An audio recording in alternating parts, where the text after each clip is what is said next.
And today we are talking about communication archetypes and how you communicate might not always match what your actual style is like. Have you ever wondered why some people consider you a leader while others might turn to you to be like the great listener? It's really an interesting thing to understand and analyze, and that's what we're going to get into today. So, if you don't know me, my name's Jessica Neighbor, and I run Love Your Voice, which is a public speaking community for women here on Substack, where we talk about how to speak with our full voices, with our full experience. And I see that Joanne just joined. Hello, Joanne. Welcome. And we are talking about communication archetypes. They're fascinating. They're not permanent, and we may have one archetype with one kind of person and another in a different environment. But archetypes help us know a few things. It helps us to identify what our communication strengths are naturally. It helps us also recognize where our growth edge is. It helps us to also identify some patterns that may be holding us back around our communication archetypes. And then we can also create the strategies and the tools then that we need if we know that we're going into a certain environment and we need to be a certain kind of archetype. We know the tools that we might need to pull out our toolbox or our handbag. So I also want to just preface this by understanding that this isn't to change us in any way. This is really to help us identify what our natural strengths are and what our type might be, and then how we navigate in different environments and with the other communication archetypes in our life. So I've created 4, and if you haven't already, I created a little quiz that's 2 minutes that helps us ladies identify what kind of archetype we are.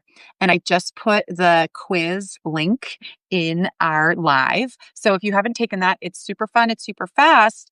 And a lot of you who have taken it have been like, yes, that absolutely is what I identify as.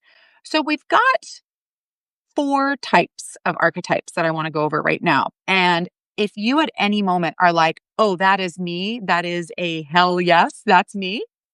Oh, someone just said, oh, hi, Flachet. Flachet is joining. She says, I don't see the quiz. I'm putting it in the comments, link, form, type form. Tell me if you see it there, Flachet. Did you get it? And hello, Margaret joined us. Tell me if you're getting that quiz there. Okay, got it. Great. I'll be sure to put it in our live at a couple of moments. So we're going to talk about the 4 main kinds. If you're taking the quiz, you'll get the results pretty quickly. And if at any given moment we go over one where you're like, ding, ding, ding, that is totally me, let us know. Give us a shout out and let us know what you think. So the first kind of communication archetype is the insightful observer. A insightful observer's strengths are that you're thoughtful, you're analytical, you observe and notice what other people miss. If you're that friend who people tell you, oh my gosh, you never miss anything. You're so thoughtful about the group. I can't remember you remembered that. Then you might be an insightful observer. If you find when you're especially in a group setting that you would rather sit back and listen than to speak, then you likely may be an insightful observer. And if you are around other really dominant personalities, you may default to being an insightful observer. So your challenge, obviously, is that you can stay quiet for too long. And you may feel a little unnatural taking up space. It may not be what naturally works for you. So one recommendation that I love to give my insightful observers is that before you go into a meeting or a group, have a couple of ideas that you want to share, even a dinner party. Have a book that you just read, or have a show that you want to make sure you want to share with everybody, or one funny incident that happened to you. Have those ready and prepared so that when you get there in the environment, you aren't just kind of overwhelmed and going into your observer mode. Do we have any insightful observers? Because you're also fantastic. Um, you serve so many purposes. Let's go over a few of the well-known insightful observers. Glennon Doyle is a really great example. She's reflective. She's thoughtful. She's very mindful with how she uses her words. A lot of times, you are writers, therapists, strategists. You are very patient and you can listen and be clear. But again, you may not want to formulate something to say until you feel like you've got it all figured out. And the truth is, sometimes we don't have it all figured out. Sometimes we just have to jump in there and riff. So that's going to be something that you're going to want to practice. So if there's any insightful observers, say me, that's me, or just put in the chat insightful observer. The second archetype for communicators is the mindful connector. All right. A public figure who's a really powerful mindful connector is Michelle Obama. She's warm. She's deeply relatable. She builds trust and she speaks from the heart, right? She's more interested in connecting with you human to human than necessarily being very cerebral or being very academic. Oh, and Joanne said me. Okay, so me for the insightful observer. All right, we have an observer in the house. Okay, so now for the mindful connectors, um, a lot of times your jobs are to be a teacher, to be an HR professional, because you're so good at navigating relationships, counselors, therapists, community organizers, people who are serving community from the heart, very, very often are mindful connectors. So your strengths is that you bring people together, you make other people feel heard. The tricky part of being a mindful connector is that you can over accommodate and you can put your needs last, and you don't always want to share your opinions if you worry that they're going to go against the grain, right? You likely want to go with the flow and not against it. So that's something when I'm speaking with women who are mindful connectors, they struggle sometimes with what they feel might be contrarian when we all get to have opinions and all of our opinions aren't going to match up. And actually, when we're bouncing our opinions against one another, that's when we can really come to some great realizations as a group. Ooh, Flashay says, I'm a mindful connector. This feels accurate. Okay, I'm glad you agree. Margaret Williams is also saying, that's me. Uh-huh. Just out of curiosity, if Flashay and Margaret feel comfortable, what professions are you in? I'm just curious if you feel like you are either a counselor or a teacher or a coach. Do you fit that job description? That would be fun to know. So the growth edge for mindful connectors also is speaking directly, and speaking directly from your heart, like you do when you're trying to connect with people about your own opinions, right? And just owning them and being completely comfortable that people may agree, people may disagree, and that's okay. Ooh, Margaret says, I am a coach. And Flashay says, former therapist and a spiritual mentor now. There you have it. So your communication archetype serves you so well. You've made a whole career from your strengths. The challenge is sharing your point of view, sharing your perspective, and not worrying as much if people will approve or disapprove of you. Um, since you both are sharing with me, do either of you feel like you in the past were a people pleaser? Do you, did you ever feel like you were overly concerned with what other people thought of you? because that is a pretty strong characteristic with mindful connectors.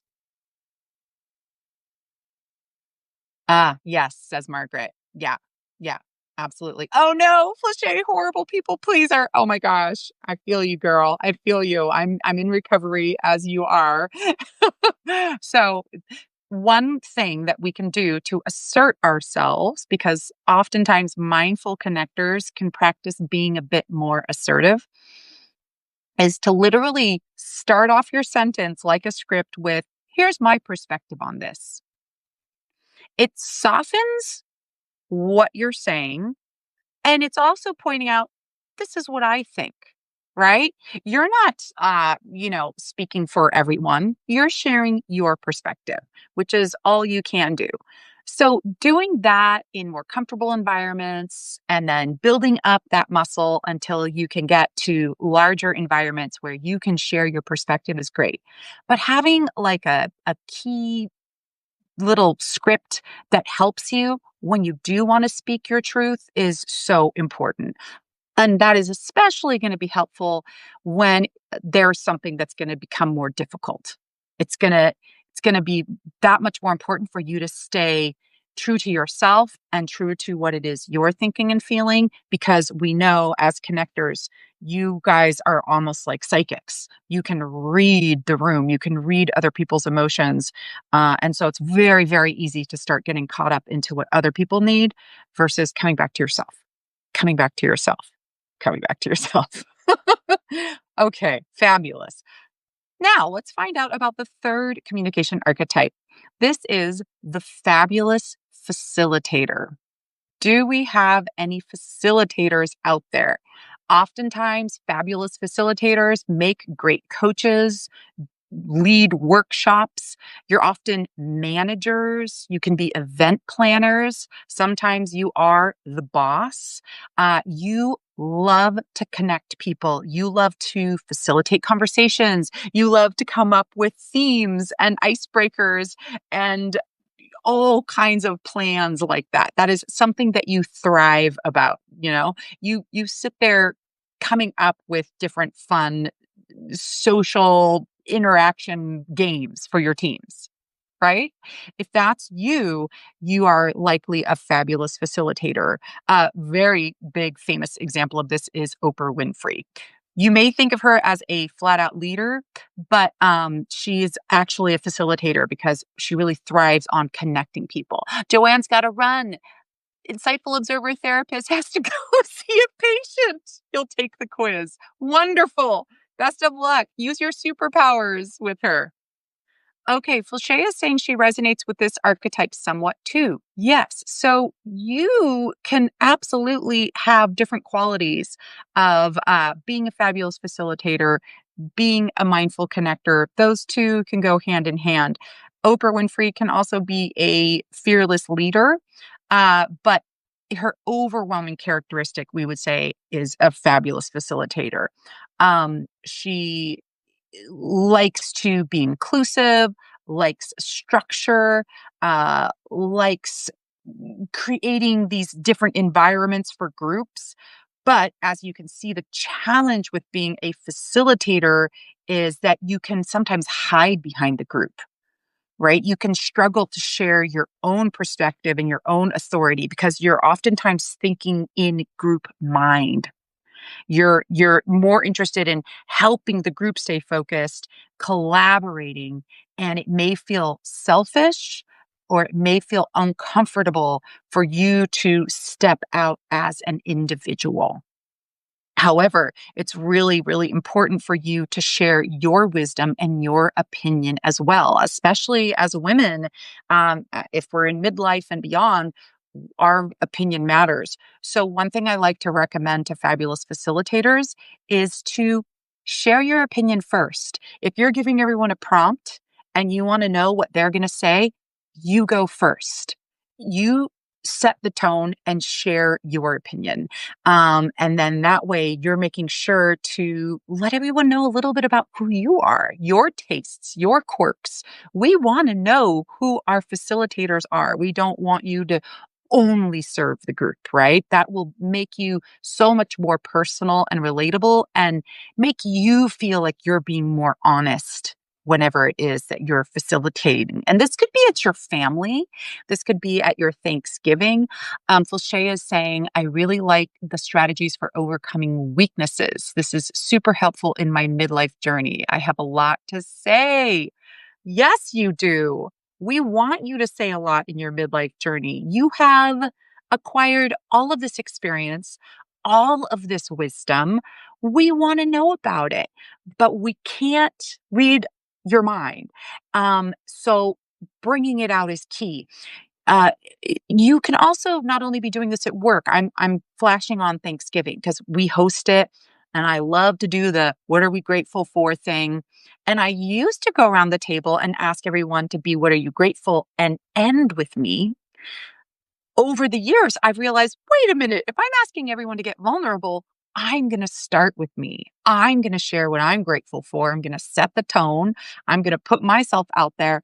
And in a way, that kind of breaks the ice for everybody else as well. And it makes me feel good, like I shared a part of myself. So that's what you need to do at your next meeting, at your next gathering, is before you get the topics going for everyone else, make sure you're inserting part of yourselves as well. The fourth communication archetype that I see in women is the fearless leader. All right. So, a classic example of this is someone like Meryl Streep, right? In The Devil Wears Prada, I think her name was Miranda Priestley. She's powerful, she's direct, she's decisive, she knows what she wants, she says what she needs and what needs to happen. She is the kind of person that says what a lot of other people are thinking, but are afraid to say. She says it and she gets things done. Do we have any fearless leaders in the group? Do we have anyone who identifies as that? And also, sometimes we have to put on our fearless leader cap. I know that in certain situations, when it is time for me to get very assertive with my sons, I need to be a fearless leader. When it's time for me to defend myself, sometimes I need to step into that role of being a fearless leader. So, fearless leader characteristics are that you're bold, you're decisive, you're clear. Some common jobs are CEOs, lawyers, executive directors, entrepreneurs, people who are not afraid to say what they feel, to speak off the cuff, to figure it out as they go along. A lot of you have that wonderful strength about you. The challenge is that you can over dominate. You can come off as uh, too strong or take up too much of the space when you're in a group setting. And there is a double whammy for being a woman fearless leader because we know that women who are assertive are labeled bitches.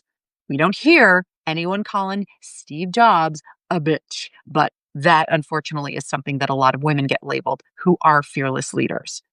So, one thing that is a great recommendation for fearless leaders is to practice with your listening skills. You want to create space for others. You want to encourage collaboration because I have talked to too many fearless leaders who are on the verge of burning out because they feel like they're the only ones that can say the hard stuff. They're the only ones that can do the hard things. They're the only ones that can ask the really difficult questions, and they're burning out about it. But as long as you dominate and do all the things, everyone else is going to rely on you to do those things and to have those most difficult conversations. Because for most people, as you see with those three other archetypes, that isn't something that comes as naturally to others. But you actually want to create an environment where other people feel empowered to also share and take the lead at times. So even though you may know how to do it and you may at times even feel like I could do this a lot better and a lot faster than that person, I want you to challenge yourself to let someone else on your team take the lead every now and then. I want you to sit back and listen.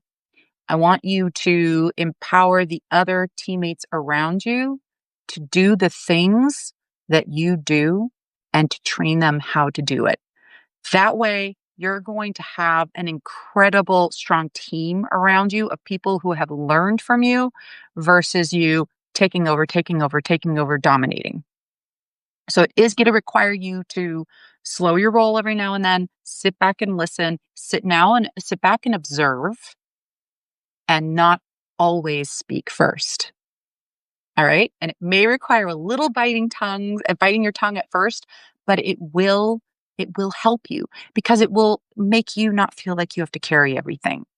It will help you be able to hand some things off to other people and truly trust that they can handle it and do as good a job as you know you could.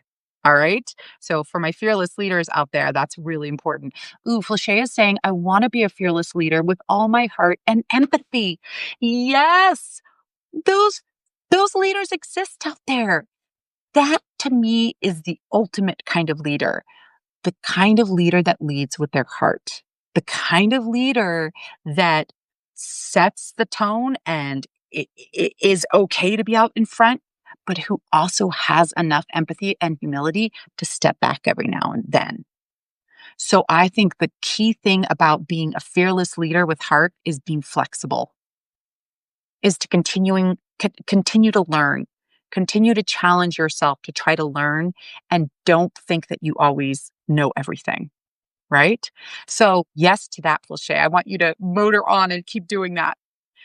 So, I want to invite you all to think that there's no right or wrong with these archetypes. As we can see, like no business or even family would operate if we only had fearless leaders or if we only had insightful observers. It's really wonderful to have all of these different personalities and archetypes working together. What we want you to be aware of is what you are and what are the strengths that you can utilize in your career, in your personal life, and then where's your growth edge? What are the things that you should be doing to make yourself a more well-rounded communicator? I'm going to share the link for my quiz one more time because it's 2 minutes long and it's so fun. And oh, actually, it's not pasting again. I hope you all can scroll back and see it. I posted it a while earlier in our talk. So that quiz is going to give you some insight if you are, in fact, one of these four archetypes. So just to do a quick review, we had our fearless leader, we had our fabulous facilitator, we had our mindful connector, and we had our insightful observer. If you enjoyed this, join me over at Love Your Voice here on Substack, a public speaking community for women where we talk about the real stuff in midlife and how we can use our full voices to be fully seen and heard. Thanks so much for hanging out with me. Oh, thank you. Flashay shared the form again. So yeah, if you haven't taken the quiz, take it and let me know what you think. I'll be really curious to hear if you think it's accurate. And let's continue to understand ourselves and everyone who we're working with so that we can communicate and have some understanding for one another and how we relate. All right, everybody, I wish you well. I hope you stay calm and speak on. And until next time, take care.